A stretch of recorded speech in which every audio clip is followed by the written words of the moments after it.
sharing.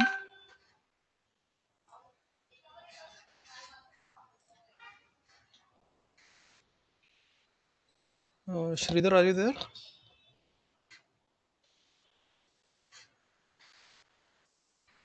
Okay. Hello Nishant, I'm here. So can I explain Verilog? Yeah. Yes, yes. Please start. I'm also there. Yeah, please Okay, start, Sridhar. so I'll explain the basics. Then you take over for example how to use the board or dumping the code on that. Is it okay? Yeah, yeah. Okay, so I'll share my screen.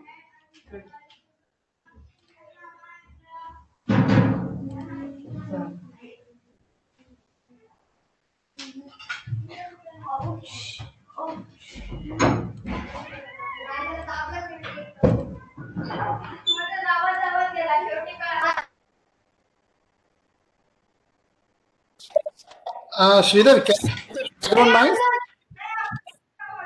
Hello. Yeah, the background noise. It is too much. Okay, I'll just check out.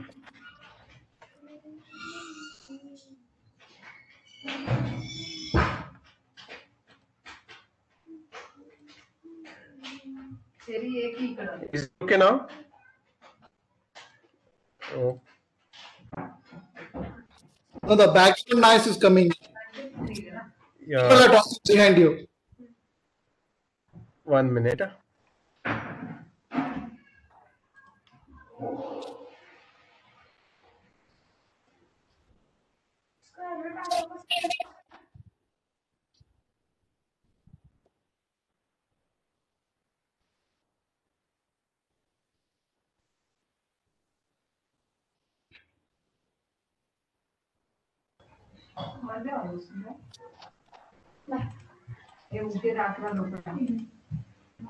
Okay, we'll start with the Verilog thing. So actually, as Nishant has explained, Verilog is another HDL language which is used to describe the hardware.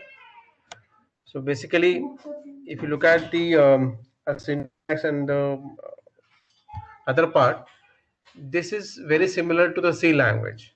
Okay, so earlier it was a proprietary language which is used by the Cadence only, but later on this is also made as IEEE standard language, and whatever we are able to do in a VHDL, the nine rather everything is also can be done with the Verilog. But again, there are pros and cons for the both the languages. But more preferably, if you go for the VHDL, that is more data type language, and we can do a lot of the things because that is more flexible as far as the hardware design is concerned. The VHDL is more flexible. Verilog is not so much flexible because the thing is that the Verilog was developed with respect to the backend tool because they want to design the cells. Okay, the cell design for the cell designing Verilog is better, but if you go the VHDL is always good for that. Okay. As far as if you look at the Verilog, it supports the number of levels of abstraction like structural gate level, so we can design the circuitry using the gates or structural, which is also there in a VHDL also there. So we can also use the structural modeling. The same concept also here is used.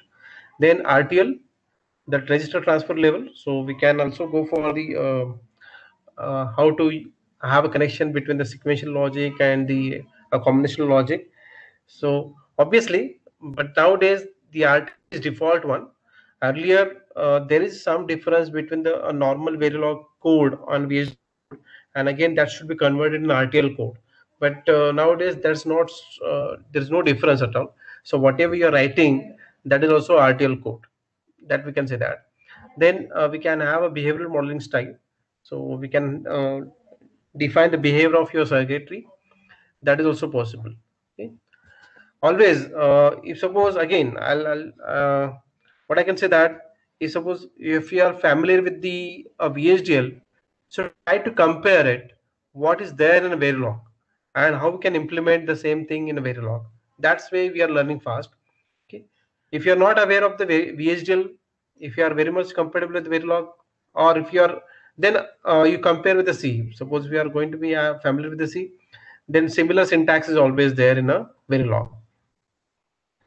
Then one important thing is, if you take any HDL language, it's a technology independent specification. So we can provide, so it doesn't take that, okay, I'm writing the Verilog code and this is going to work only for the Xilinx FPGA. It's not like that. I when you're writing a HDL code, either it may be in a VHDL or Verilog, it going to work in any FPGA.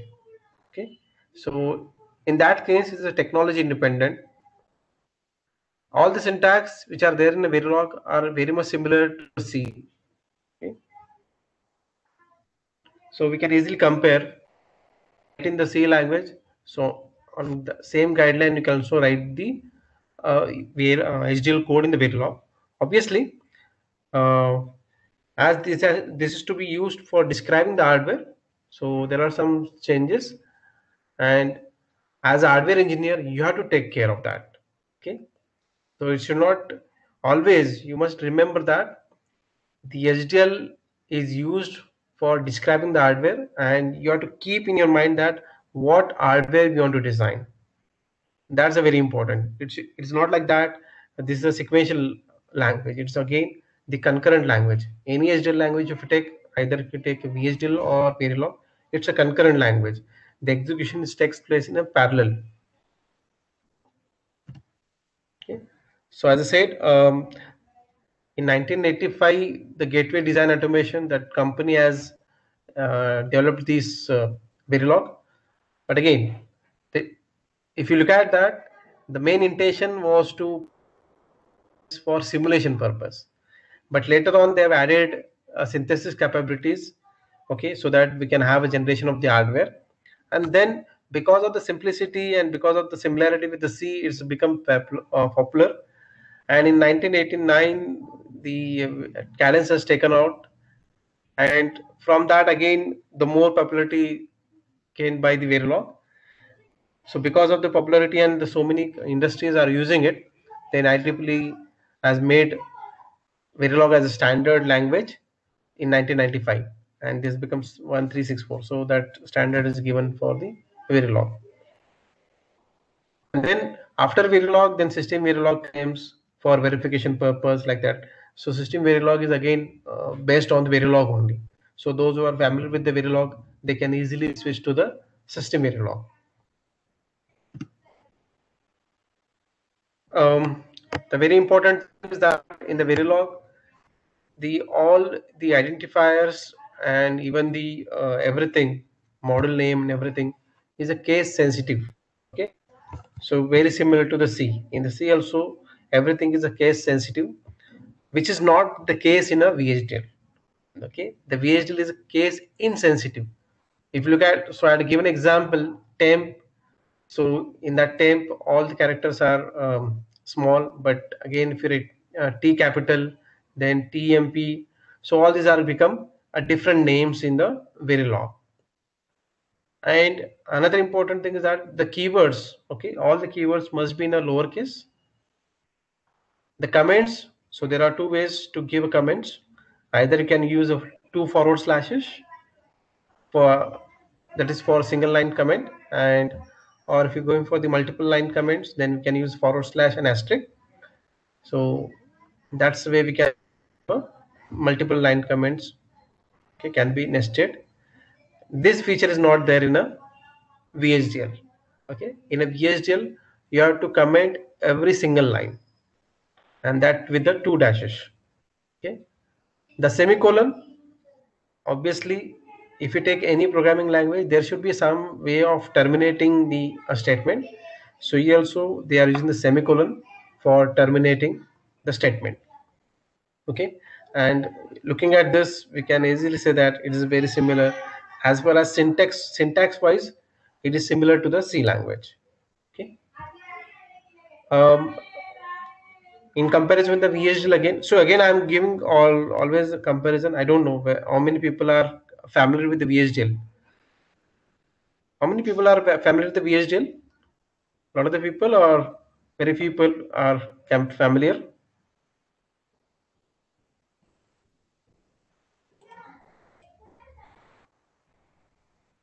Are you with me? Yeah. Uh, so what I'm taking the reference of VHDL because this batch contains the batch one students also, because they have already completed the VHDL. So that's why I'm just taking the reference. And if you already know the Verilog, then obviously it's going to be refreshing class for them. Okay.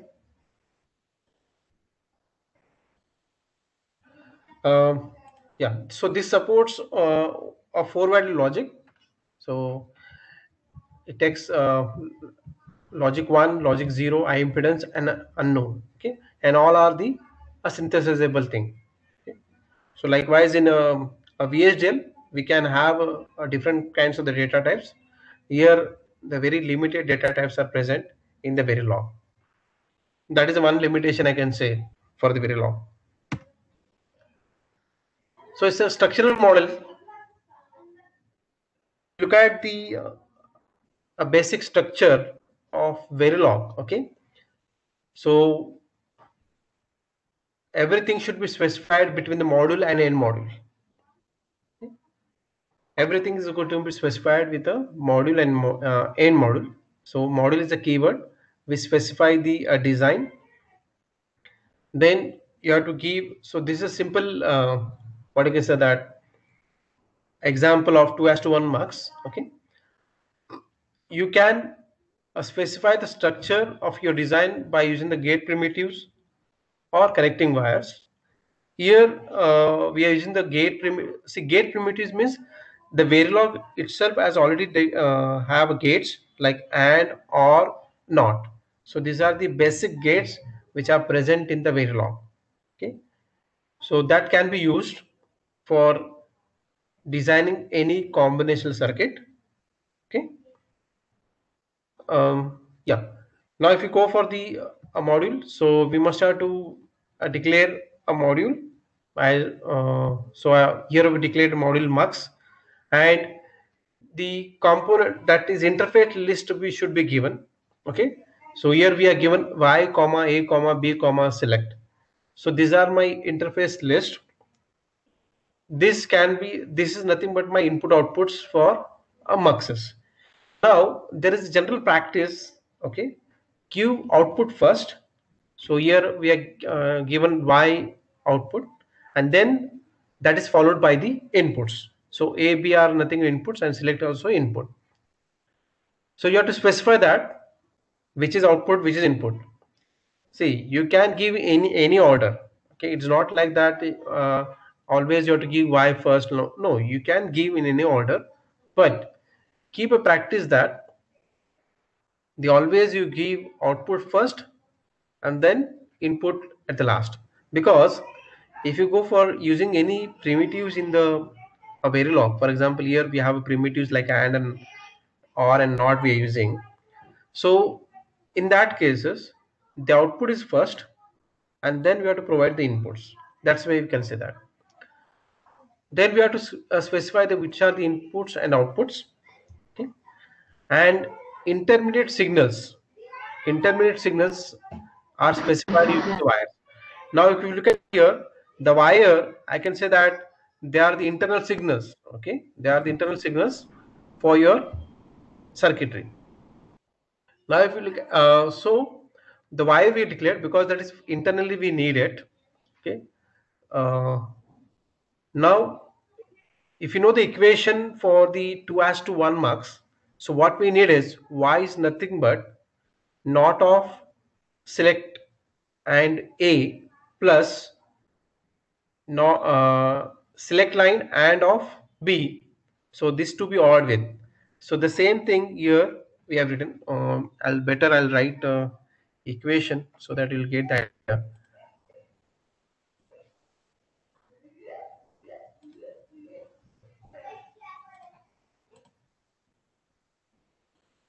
So output y is mentioned as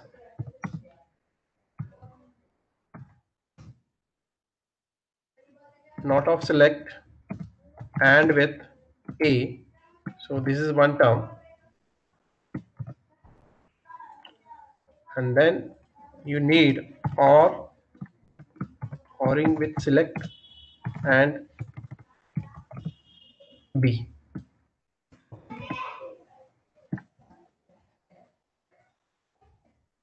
Yeah. So same thing is implemented here. So that means I need a two AND gates, I need one NOT gate and one OR gate.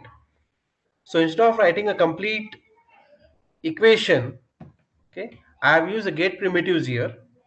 That means when I'm saying that I'm using the gate primitives, that is nothing but I'm using the structural modeling style here. Okay. So I'm passing the input parameters for NOT. So the input is select, and then select underscore n is a NOT of select. So this is my output. Then I am passing AND gate again, inputs for AND gate. So y1 is my output and A is one input, and select line, negative select line is nothing but another, not of select line is another input. And then AND A3. So y2 is output. So that means this select underscore n, y1, y2 are nothing but the internal wires. Okay. And the external interface are nothing but y, a, b, and select. So like that way you can have that. So these are the how we can specify the connections and the gate here. Okay. So one by one we can go again. So basic unit, the module is nothing but the basic unit. So every code, every Verilog code must consist of the module and end module. Then you have to go for the interface list. That means input output combination for your design. What are the inputs, what are the outputs for your design? That should be specified. Then we need to explain the which are the inputs, outputs. Then we have to go for the internal connections, and then we can design that way. Okay, so this is the basic structure of a Verilog code. Okay, so once you know this Verilog basic structure, we can easily write it. And in the module, you can call any module. That means you can instantiate the other module inside. Okay, so there is no need to declare it all these things. You can directly instantiate it. So as I said, identifiers, again there should be a rule. So it's a case sensitive, so you must not take care of that. Identifier naming rules are there. So again, it's very similar to the VHDL again. Any identifier should start with a alphabet. Okay, it can contain alphanumeric, underscore, even dollar. So but other special characters are not allowed. Okay, again keywords are not allowed for as a identifiers, maybe module name and all these things. And every keyword must be in a small lowercase, you're right. Okay, so port declaration, as we said that input output combination, so we have only input output and in out. There is no buffer in the case of Verilog. So either we can have a you can declare any port as input, as output, or in out. So that should be after module declaration. So once we write a module and module name, then interface list, then you have to specify that out of that interface list which is input and which is output. Okay.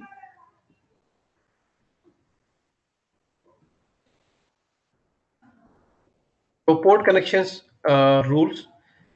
If you look at here, by default, your ports are nothing but the nets. Okay, and there are two data types which are present in the Verilog. Net and registers are data types in a Verilog. So like in a VHDL, we can say that signal and variables. So like that way we can have here they have used the registers and net. You can connect register to the net or net to net. You can connect register or net to the net. So the all combinations are possible here. Okay, but register. So this is a combination we can have here. So we can connect input port. So any register can be connected to the net or net to be net. Then again net to net connected and register to the net. So this is a way we can have a direction how we can have input output port. So this is required, this is important when we are going to instantiate any module. Okay, so this, you treat this as a module, and we are giving inputs. Always inputs are net. Okay, so internally they are become net, and outputs are nothing but registers, and inouts are nothing but the nets. So if you look at the direction, so that shows that input and output combinations. Okay, so net is not keyword but represents a class. That means when I say that net, so all the wires are net. Then this W and WR, try registers. So basically, these are the some basic different types of the concept. For example, in the BSDL, if you're going to declare a signal, and that signal is be driven by the multiple drivers, then the VHDL take care of assigning the values. Okay, so they resolve it, because multiple drivers are not supported by the VHDL, but a tool takes a charge of that and they resolve it. But here in this case, in the Verilog, you can mention it. For example, W AND is nothing but wired AND. So this is required when we have, I'll show you the conceptually, then you can understand.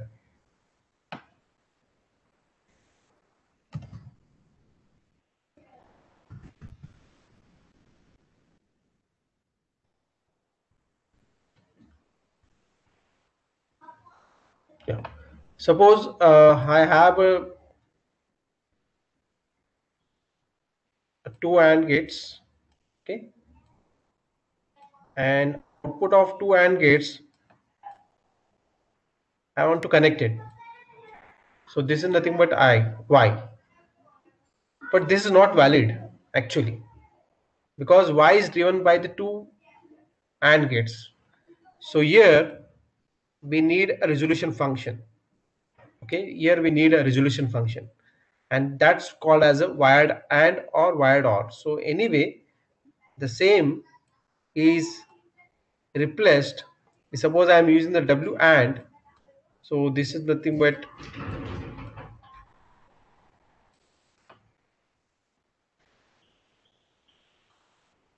this is replaced here. So when I am writing like that, this is replaced by W AND, or you can have, so the same is replaced by OR also.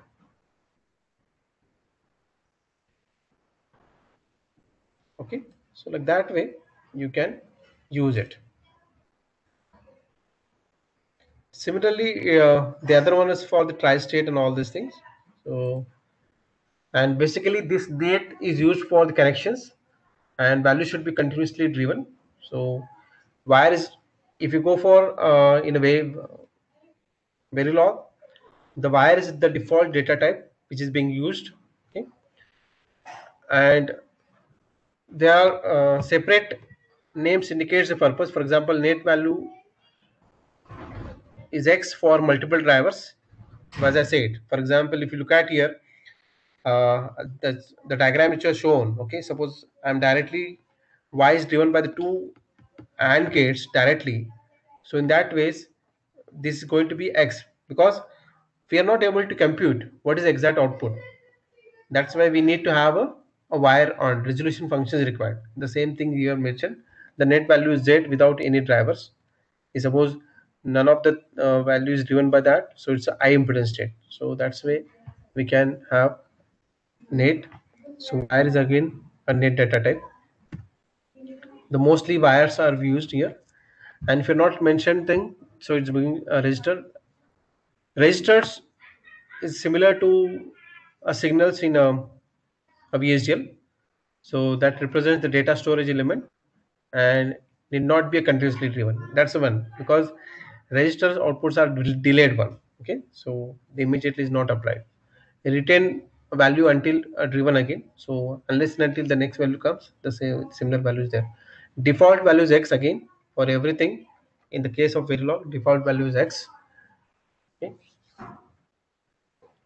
Another important, yeah. So you don't relate this reg with a register, latch, or flip flop in a sequential circuit. So it's not like, so they're just given a name. Okay. So instead of a signal, they are given a name register. Okay, that's all.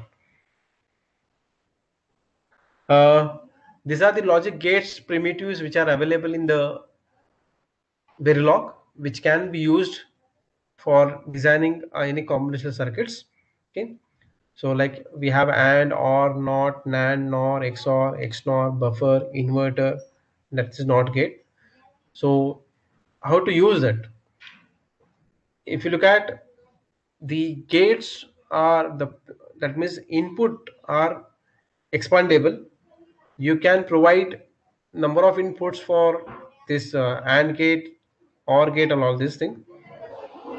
Okay, but output is always first, and then you have to specify the inputs. If you are specifying the two inputs only, then it becomes two input AND gate. If you are specifying the three inputs, then it becomes three input AND gate. Okay? So like that way, it's going to be a expandable one. So depending upon your use, you can use any combination of logic gate. Then how you are going to be instant, so what is that instance? See, we already seen, if suppose those who are belongs to the batch one, so we have covered the structural modeling there. In the structural modeling, what we are, or rather the same thing, whenever I'm using the structural model, that means the certain model is already with me. Okay, and I'm just using it. So when I'm using it, that means they are calling us, so we are instantiating it. Okay, so instantiation is the process of calling a model. So in the C language, you are just saying that, okay, I'm calling a function. But here we are saying, in the case of HDL language, we are saying that I'm instantiating that model. So only it's a terms. Okay, but the meaning is same. That means we are just calling that model and we are using it. Okay. uh, so whichever the model you are calling, that we calling as an instance. Okay, it may possible that the same model can be called number of times. So we can say that, so when I'm calling a same model for number of times, so I'm saying that, okay, there are the three instances of that model, there are the four instances of that model, or there will be one instance.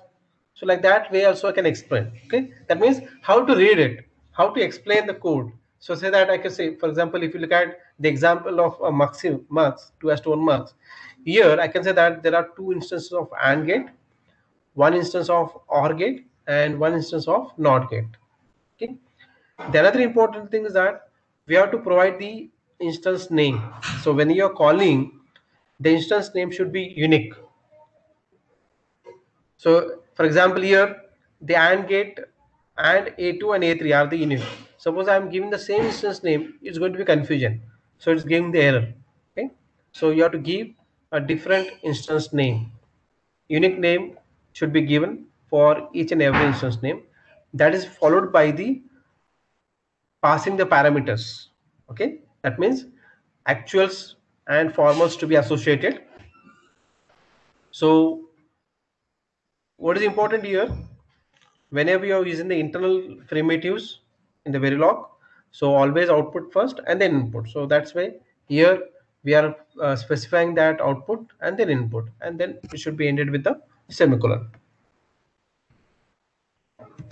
Okay, so like that way we can use it. I think you can try with this. So now already we have designed a 2:1 mux. Okay, obviously we can design 4:1 mux using this 2:1 mux. Okay, so we are going to instantiate. So already we have written the module. So this is a module for 2:1 mux. Now we have to instantiate it two times to become design the 4:1 mux. Okay, so the same example here given. Again, whenever you're going, see, if you look at here, in this one, I have used the positional association of actuals with the formals. Okay, so that means I am passing select underscore n and select. So if you look at this here, so the positional association is used. You can also use named association. If you look at here, now I am passing. So if you look, this is the dot y is a formal. That means the we have used this name at the time of the declaration of the module, and the y1 we are passing it. That means so y is equal to nothing but y1. So that's where we can say that's a named instantiation or named association with the actual with the formers. So we are associate the actuals with the formers. Actual means the what the parameters, what the signals we are passing into that module, so that will get the output. Okay. So this slide shows that the two association, either you can use a named one or a positional one. So whichever you seem easier for us. Again, what is the advantage of using the named association? There is no need to remember the position of that. It may possible that if you are not following the general thumb rule, if you're not specifying that, okay, the interface lists with the output and then input, in the middle also you say that this is the input output, then it's difficult to remember it. So that's why the people say that it is better use the named association for passing the actuals. Okay, but again it depends on your choice. You can use any one, both are same, ultimately they'll give the same result. Okay, yeah. Then again, so how to design, how to go for the vectors. So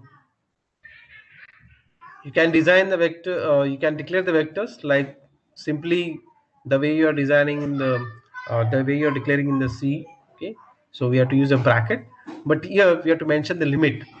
Okay, so MSB colon LSB, so that's the way you have to mention. You can have any size. So for example, here we are given output input, so 3:0 in. So that means the size of in is nothing but 4-bit, whereas select is again a 2-bit. So like that way you can easily mention it, and even also we can mention the internal bias in a similar way. Okay. You can also have select the a single element of the array. Obviously this is going to be treated as array. Okay, in the C what we have mentioned, that we are directly mentioning the highest limit of the element. For example, when you want to declare the array, you are writing that unsigned character in bracket 4. So that means it has a 4 elements, but that is not case with the vector Verilog. So you have to mention the MSB LSB positioning. So that should be followed here. Okay.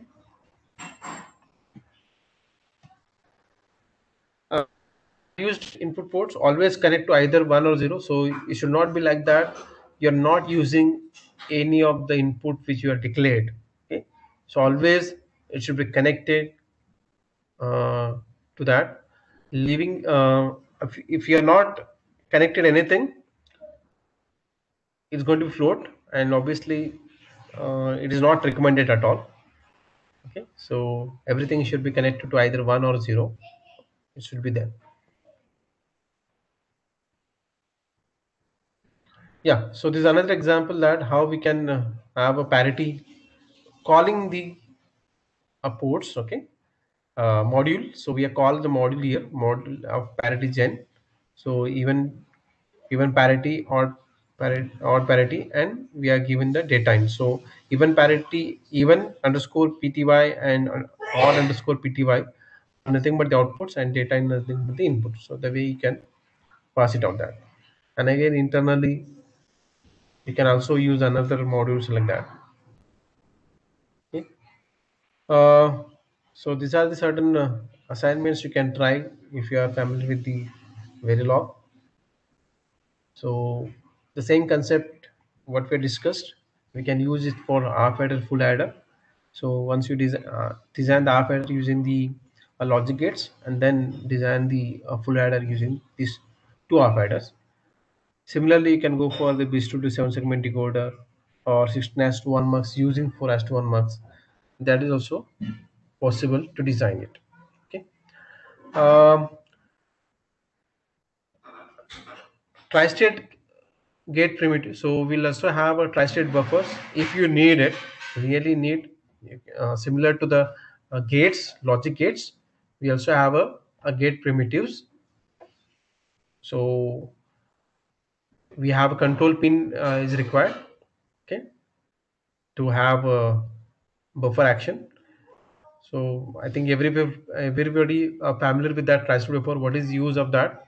It is basically used to pass the output with a enable pin. If the enable is not active, then input is not passed to the output. Okay, but enable is active, then whatever the input is there, it's passed to the output. And in the case of the tri-state inverter, so inverted input is given to the output. Okay? So that is the basic difference between the tri-state buffer and the tri-state inverter. Obviously, the buffer is used to specific application. So in general, we may not need it. Okay. Yeah. So what I explained with that paintbrush. So this is one WR and W and. So how we can use it. Okay.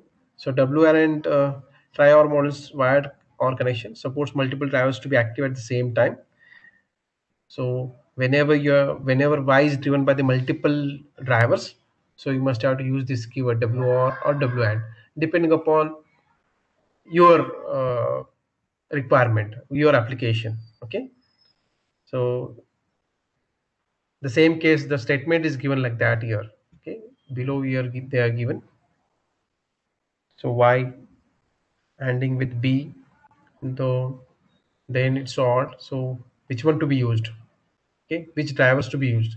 That should be taken. So here we have to use A and B and then WR like that. So that's why it's driven with a two AND gates. Similarly, here is a two OR gate. So like that way, in a VHDL it is being internally used, but we can also declare the resolution function by your own. That is also possible. So if you take here how to use WR, that is explained here. So I mentioned the WR is Y. So that means Verilog take care, and there is no need to take care on in the instantiation. So I'm directly instantiating the two AND gates. And as I declared the Y as a WR, so the Verilog is automatically taken care of that. So wherever there's junction, so this is replaced by the OR gate. Okay. So this is true for any kind of the assignment. You can have multiple. See here we have, for example, I have taken only two, but we can have multiple gates, multiple drivers. Okay. It's not like that only two AND gates are there. You can have a third OR gate. That is also possible.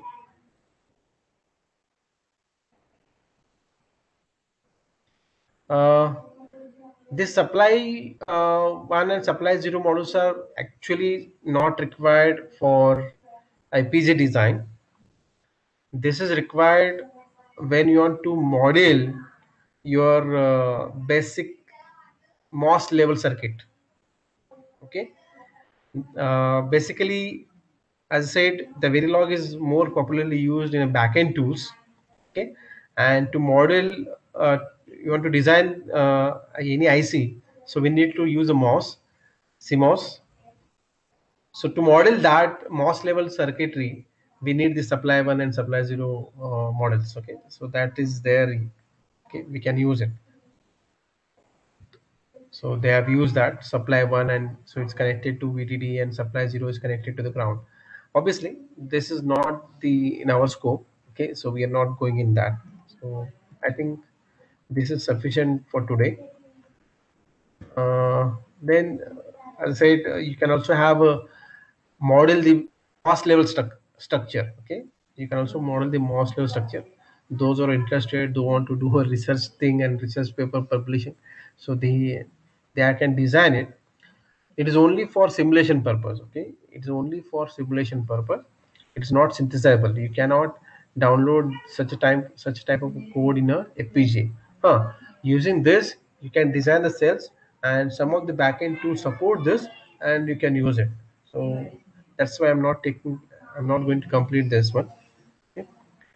So I think this is some fundamentals of the Verilog. Okay. So with this, you are able to write the code.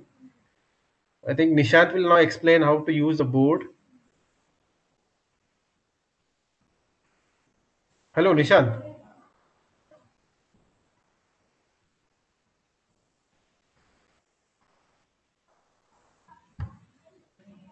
Okay, there is a question. Is there any, what is the installation in BOFIF? Okay, I'll just check out. Asking.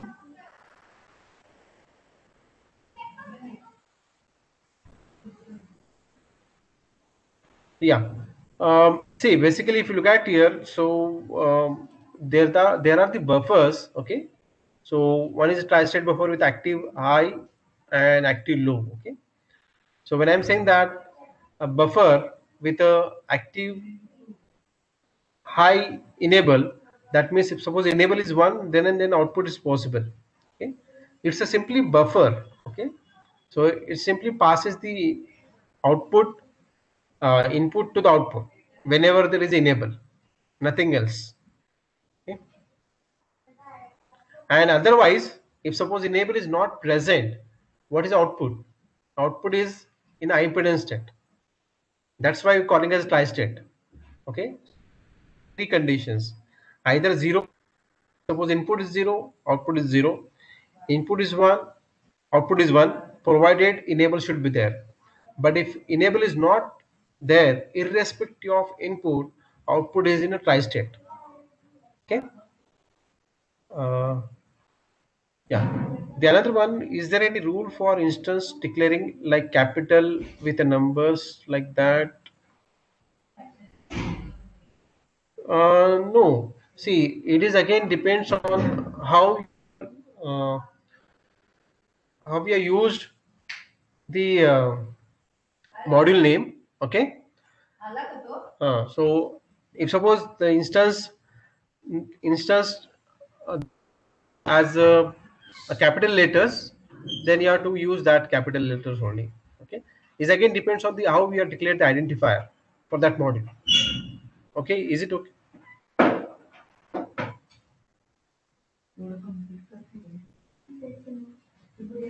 Why named associated in slide 16? Why input is only select? Why we have select 1, select 2 in model cleaning up? Okay, I'll just check out.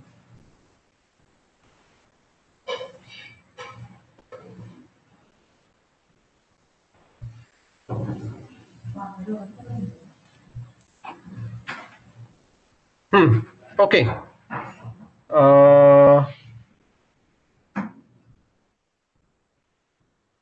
See, we are designing this using 2:1 marks basically. I'll show the structure, then you understood.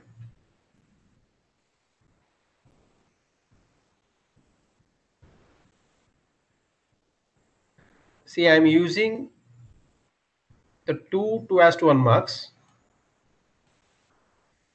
This is one, and then third one I need again. So output of this is goes to this one, and then 4 inputs are given here, and this is output. And here this select line and this select line is shorted, so this becomes my select line 0. Okay, and here we need one select line, so this gives me a select line 1. Okay, and here we have inputs. So what are the inputs are given here? A, B, C, D. Yeah, so here we have A, B, C, D. So this is actual architecture of that 4:1 mux using 2:1 mux. So that's why we are passing 2 times select 0 here. Okay, so M1 M2 I'll write here. So this is my M1, this is my M2, and this is my M3. Okay, is it fine? Rohit? Yes, sir. Yes, sir. Yeah. So Hello. yeah. So Nishant, Yes, I think understood, sir. Hello. Can you hear me? Hello. Hello. And Nishant, yes, yes. Yeah. So actually, can you open that slide, Sridhar? Just last slide, what are you showing? hmm. So here, guys, please see this. Written M1 as capital, M2 as capital. This M1, M2, M3 are the instantiation name. Okay. So here you can write anything. It is not mandatory that you should write M1 or M2 or M3 like that. It is instantiation name. Module name is mux. Means whatever module we are going to instantiate in this mux 4 as to 1 module. So that M1 is the instantiation name and mux is the module name. Got it? So that's why module name can be okay. You can see here M1 is module name. So we can instantiate multiple modules. There is no limit for that. Okay, it's depend on our FPGA whatever we are using. So it is like that. So and in Verilog, it is case sensitive. Means we have to, if you are following lowercase, follow the lowercase only. If you are following uppercase, follow uppercase only. And if this, let's say this mux module, wherever that defines or that is designed, if they are using lowercase, like here it is used dot y dot a, so these are y is output and they have used lowercase. So we have to write here like that only. If you going to write this uh, dot y as a uppercase, it will show error. It will show that signal or that port does not exist. But if in VHDL it is not the case. You can write small letter, capital letter, anyhow it will work properly, because that is the major difference. Okay, got it. So yeah, so now we will see a short example how to write a Verilog code in ISC tool. Okay. So for that, I'm going to share my screen. And one more thing, I hope batch one all people are present here. So I want one volunteer from batch one who will show the demonstration on board and who will explain how to use that board. I hope at least one person will be there who has used that board extensively and who can explain that what are the things and how to use that board. Till that time I will show in ISC how to do start the project, first project in ISC using Verilog. Okay, I will share my screen.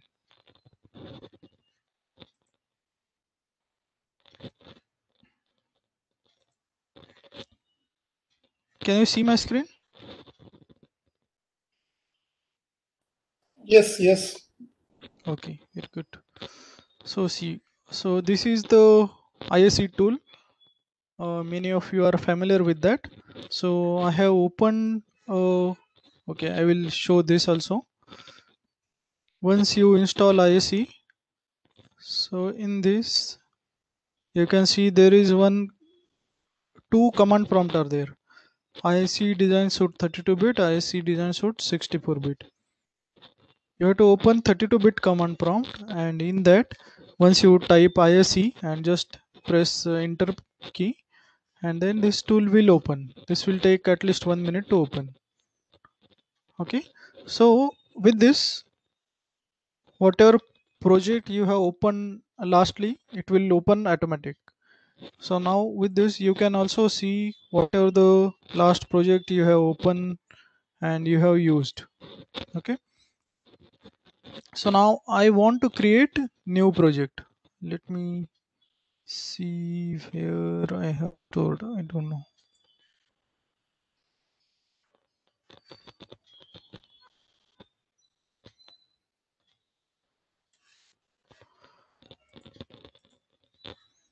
New project.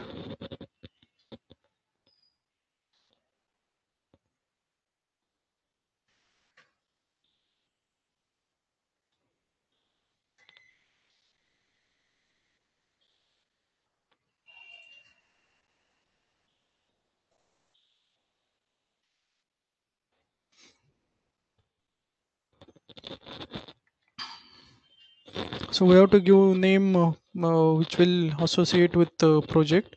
So let's say lab 1. Okay, lab 1 is enough.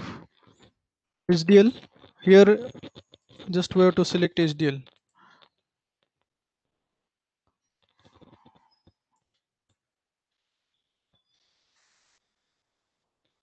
Okay, here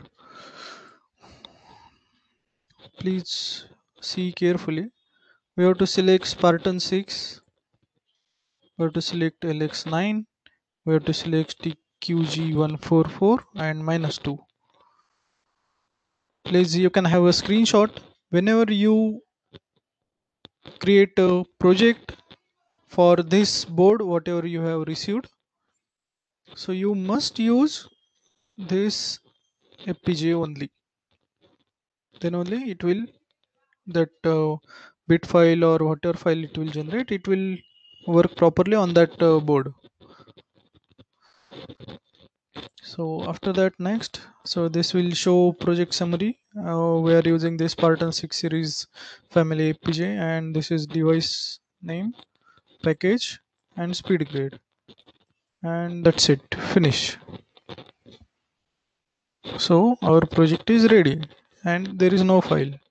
So now we have to click here and right click, add a new source. After right click, this option will show, or if you select here, okay, still that option is showing. We have to click on new source. Okay, see now here there are many different options: schematic, user document, Verilog module, Verilog test fixtures, VHDL module, VHDL library, package, test bench, and embedded processor. Okay. Out of that, as we want to do project in Verilog, so we have to select Verilog module. Okay, and its name will be lab 1. Okay, I will, from start only I will use small letters. Okay, lab 1. And here same way we can define here or we can ignore also, but let's say I will define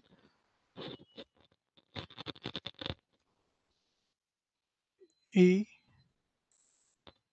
B Y. Okay, let's say we are going to design OR gate or AND gate. So these are two, A and B are our input and Y is output.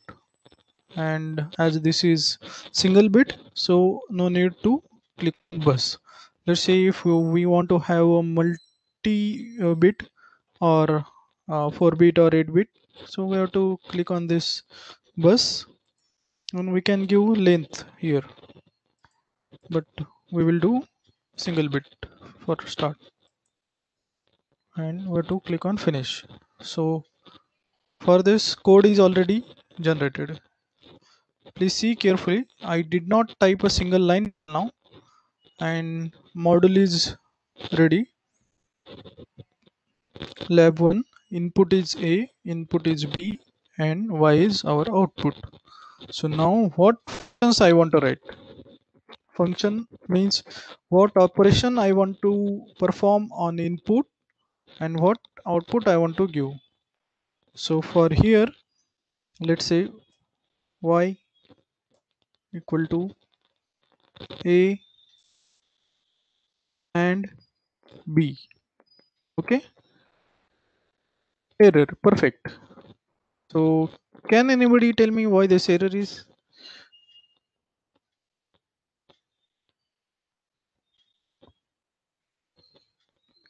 Can anybody tell me why this error is? Sir, output So what output what? is not used. No, I didn't get what. Can you repeat, please? So semicolon. Semicolon is there already. For why here? begin is missing. Begin is missing. Yeah, perfect. Anything else? Okay, so this is the thing how we are going to do now. Okay, so guys, please concentrate here. So we are using Verilog. Okay, so in Verilog there is no begin and we no need to have begin here. So So assign. this perfect. Yeah, I will come to that. Perfect. Your answer is correct. So in Verilog, after module or entity declaration, okay, I'm sorry, entity is in VHDL. So once module is declared, so there is no need for begin or end or anything else here. So we have this thing. This is our module. This is our input output and end module. That's it. And whatever we want to write, everything we have to write in this. Let's say you want to write always block, you want to write AND gate or gate, whatever XYZ, you have to write here. And no need for begin and uh, end there. So begin and end is required inside always block. Okay, so we'll come to that later, step by step. So see here, while writing assign, I don't know, Verilog language don't know what is the meaning of this, whatever I write previously. So we have to say here assign y to a and b. Okay. Oh, still error. Can anybody tell me now again why this error is? Then are equal to. Huh? Y less than or equal to A and with B. No, we want to do AND gate here.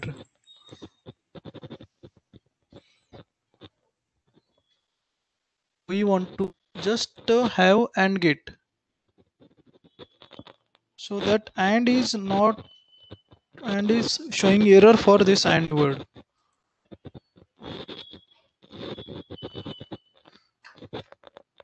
Please hurry up. And A O R O E.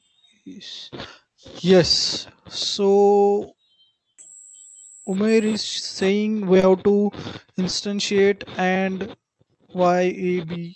You are perfect. But see what happened. You're perfect. We can do like that, but I do not want to do that. So what is the another way for having AND gate here?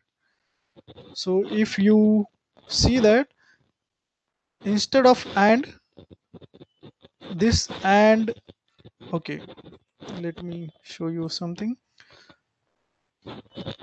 So this type of things are we can use, for sure we can use, but this AND is already defined somewhere in a library for Verilog, and from there we have to use that. Okay, so instead of doing that, so these things are valid for VHDL. Okay, I'm purposefully showing this. These are valid for VHDL. In Verilog, this and or and these things will not work as it is. So for ANDing, yes, please. Anybody want to say anything? Yeah, instead of writing and, use the symbol of and. Perfect. Can you see now? There is no error. So that's why I'm saying once you have familiar with the VHDL, you will have habit of writing code in that manner. That's why I'm showing this kind of example. Okay, if you write here and, or let's say or XOR, it will not work. It will show error and you will stuck up and you will see, oh, there is something I messed up and I don't know, and this is difficult. So there is nothing called as difficult and easy. Just there is some way we must have to know that. So with this is and once we just have that, that's it. And if we synthesis, that is done.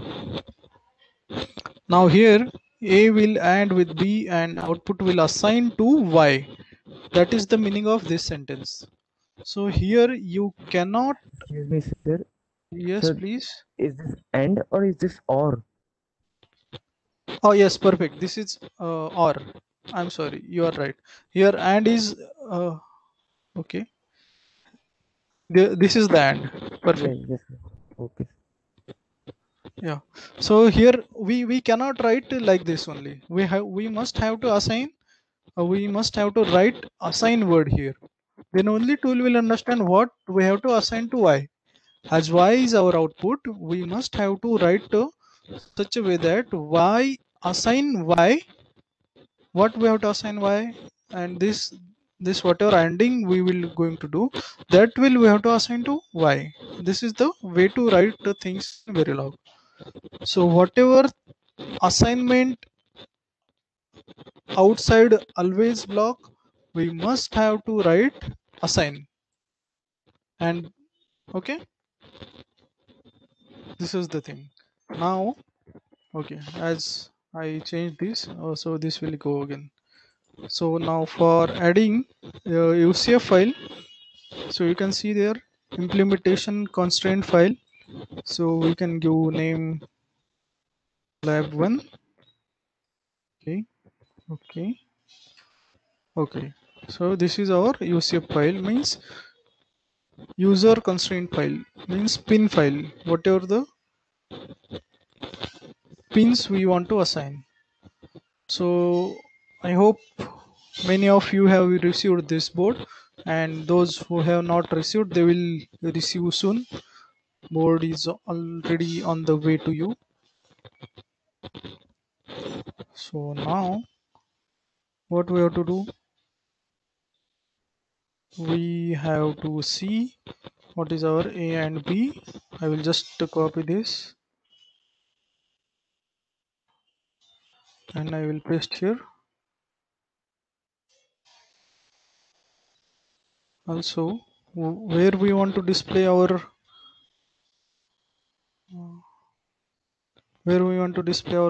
output, let's say on green LED from RGB LED. Okay, so in that, let's see, this is so there is one thing you must have to keep in mind. Whether you use any language, this does not matter. Whatever the ports you have in your top entity or your top module, those many number of input and output port must be present in your UCF file. You must have to assign that. If you do not want to assign anything, you just remove that port from your entity or your top module and you assign something internally. But if you have those things in top, you must have to assign some pin there. So now let's say A, D, Y. Will this work? Will this work? As I am using here small letters, this will not work. We are in Verilog, so we must have to write small letters A, D, and Y. We are done. Directly if we click on generate programming file,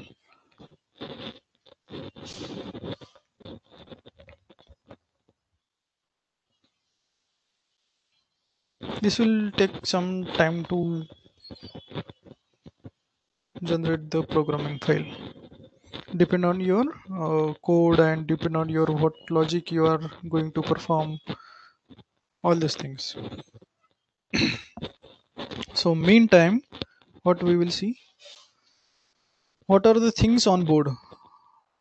Is there any volunteer who want to explain the board and how to use that board from batch 1 or batch 2?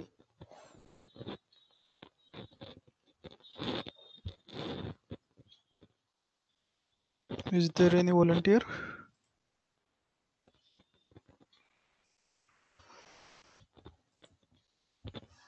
Very good.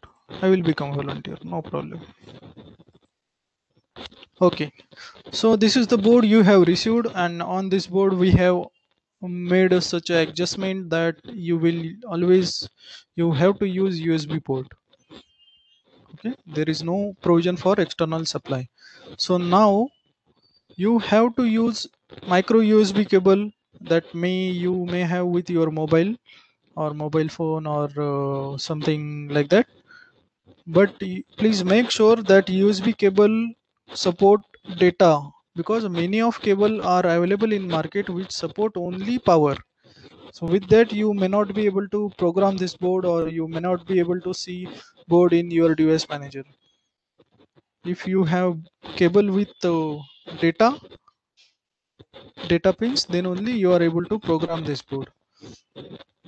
So now on this board, this is the your USB micro USB cable. This is your JTAG IC, you can say, and you will have your 12 megahertz oscillator, and this will program your FPGA. And also this IC has one USB to UART converter. Okay, this will have one USB to UART converter and also JTAG, and these are total 72 GPIOs available, and these are 8 LEDs, general purpose 8 LEDs. If you just connect your charger or you connect with your laptop, this LED will start glowing, this LED will start blinking, this LED will constantly on, as this is showing there is a proper 3.3 voltage available on board. And this is done LED. Done means FPGA is programmed, FPGA is configured. Now there is one SPI flash at the back side of your board, and it will configure this FPGA from that flash. Okay, on power on. That's why you will be able to see this LED are blinking, and this LED is blinking like that. Okay, and this is the thing. So all explanation is given in detail, uh, like this is the SPI flash on backside, RGB LED, all pins how to use. Okay, this is the just power LED for 3.3, and okay, this is not present on your board. Okay, this is DIP switch or slide switch, you can say, and these are the pins associated with that switch. Okay, let's see. Okay, you can see in our tool whatever the program we have written, this all things are green. If you are not seeing green or some exclamatory mark is there, then still that is fine. Okay, but if you are seeing anything is red, then there is some problem, then you have to take care for that problem. And we are good to program this generated file in FPGA. So I don't have that board connected right now, so we will see this thing tomorrow, but till now I will continue with this explanation. and here are 8 LEDs on that board. The pins are shown here. Just a minute, I have to connect charger.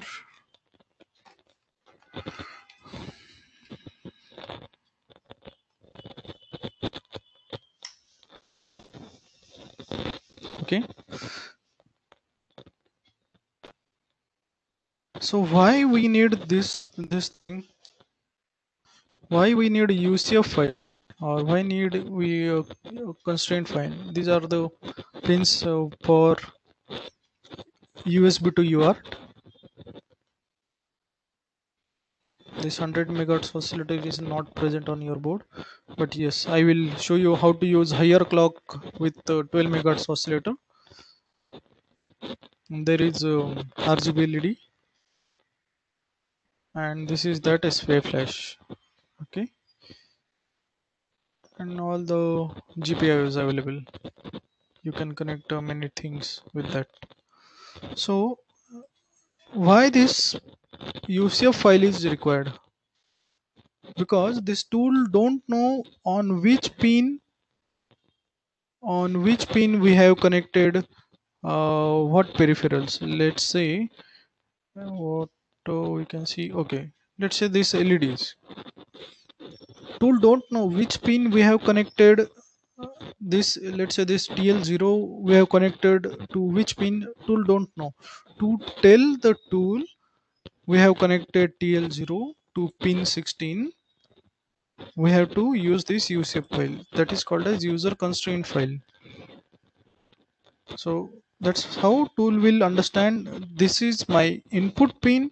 Okay, this is my input pin A, this is my input pin B, and this is my output pin.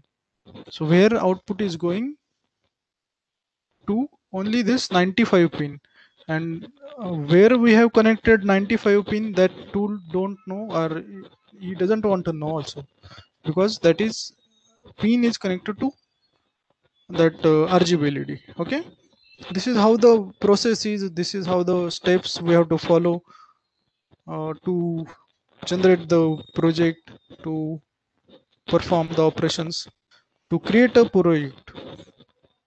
So on that path, if you see, there is one lab 1 dot bin file bit file is ready, and that we have to program in FPGA. So I will show that in next part, maybe tomorrow or day after tomorrow, whatever that. So we'll see that next time. Till this point, if anyone has any problem, please don't hesitate to ask immediately. Let me know if you are having any confusion or any problem. Please go ahead.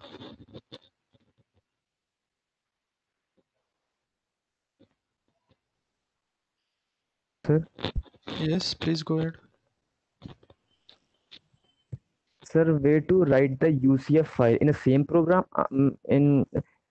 No. See, you can see here clearly the extension for Verilog file is .v. Extension for VHDL file is .vhd, and extension for UCF file is .ucf. As we have added UCF from your implementation constraint file, so we have to write UCF in that file only. If you write this UCF in Verilog file or VHDL file, the tool will show error. Also vice versa. If you write this code in UCF file, tool will show error. Okay, it is thumb rule that we have to follow this thing. same as the test bench file. Can you repeat your question? I'm asking is just like the test bench file is separate from the main program. Is this same for this? Yes, perfect. Test bench file is separate. Implementation file is separate. UCF file is separate. Okay, thank you. Yeah, welcome. Any other confusion or anything anybody want to ask, or anybody want to add anything?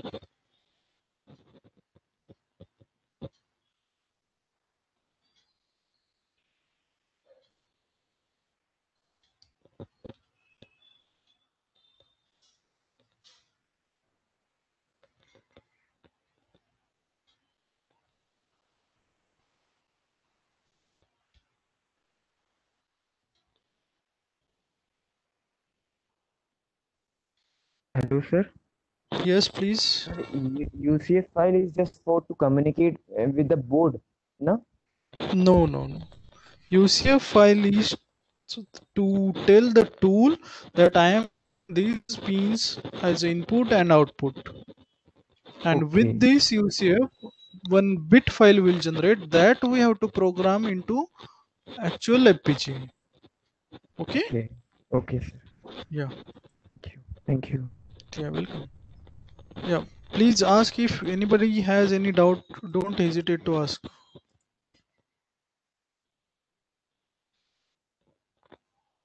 How we can use Microblaze IP or other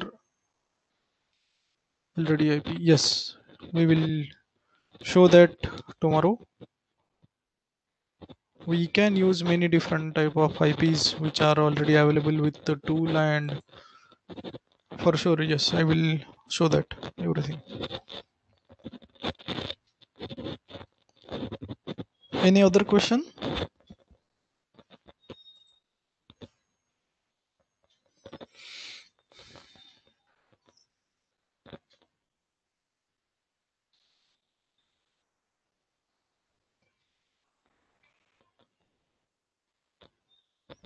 Okay, perfect.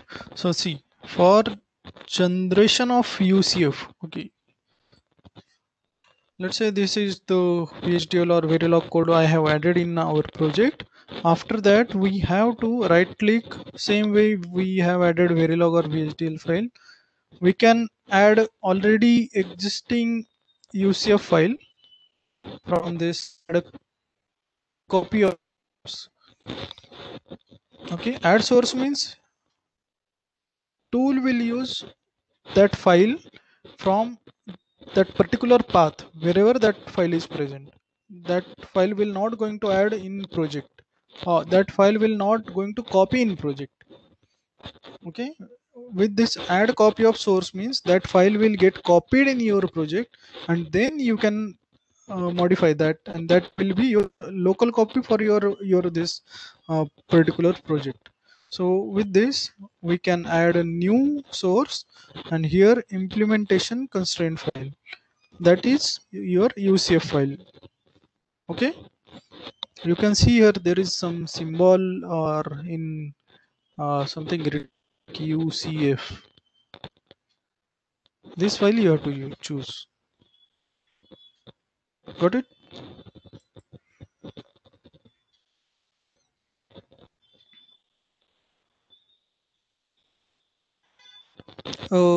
Gauri, so we didn't use rage there. So okay, good question. So actually this is not the right time, but okay, let me tell you. Rage is used inside always block. Okay, and wires and nets are used outside always block. That's how we cannot use rage here. Okay, let's see. Tool will show, but it is not necessary to use. You can use, but it is not necessary to use. But if you are using always block, you must have to use rage. There is no alternative for rage. You cannot do things with the wire or nets. You must have to use rage inside always block. Here you can use, but it is not required, because if you just define input output, this is by default it is wire. Okay, so no need to define again like wire and those things. So that's how the things will you will understand better once we reach to always block, how to use that always block. That time you will understand what is the importance of that rage and wire. That is okay. Any other thing?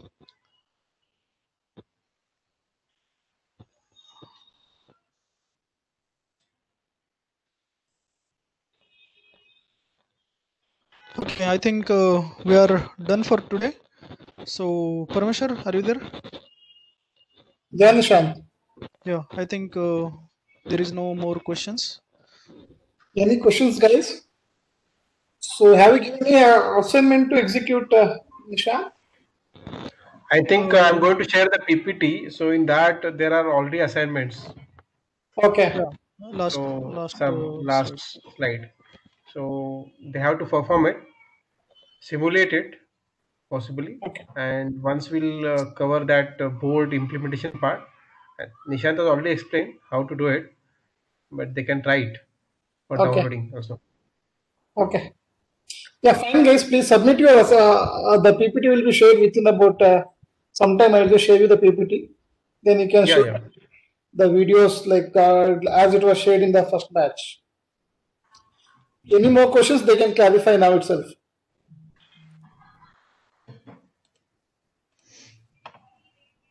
Okay. Thanks, Nishant. Thanks, Shida. Yeah. Yeah. Thank you. Thanks, guys. Thank you, guys. Bye bye. Okay, bye.